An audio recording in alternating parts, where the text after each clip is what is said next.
Thank you. The preliminary federal report into that crash should give us a better understanding of exactly what caused that plane to go down.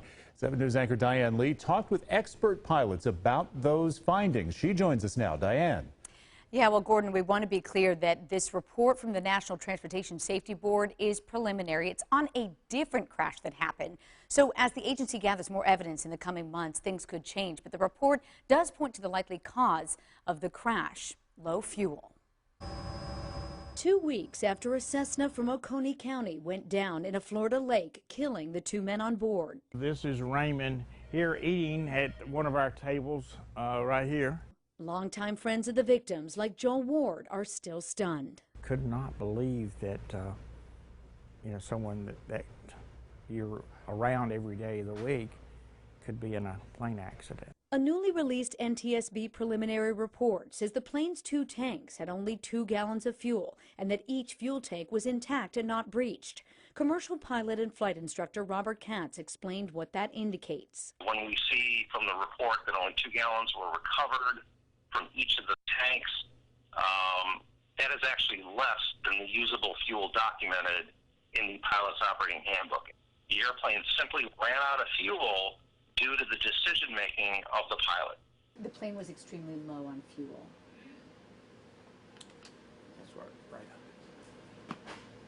Ward says the pilot, Dr. Stanley Rampey, and his passenger, Raymond Dodd, went to Orlando to pick up plane parts. The Cessna had landed at ORL after a more than 3-hour flight from Clemson, but the NTSB report says it did not fill up. Instead, it took off for a nearby airport where, according to airnav.com, prices are nearly $3 less per gallon. The preliminary report also appears to rule out engine failure, since after the engine was dried out, it started without hesitation and ran at different power settings. Also concerning to Captain Katz, the air traffic control audio, where the tower has to tell pilot Rampey to immediately get into proper airspace several times to avoid the larger planes. 5-1 Yankee, immediate descent out of below 1,500.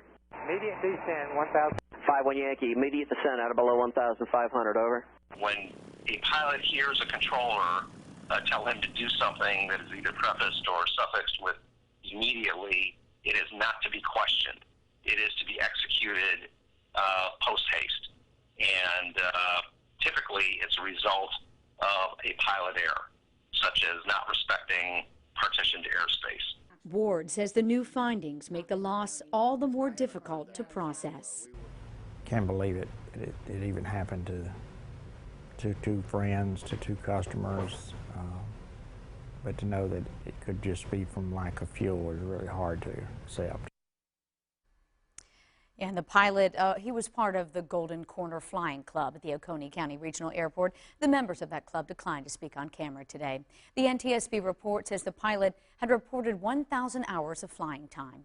In the studio, Diane Lee, 7 News. Diane, thank you. The NTSB will continue to investigate. The final report won't be released for another 18 months from now. The pilot heard in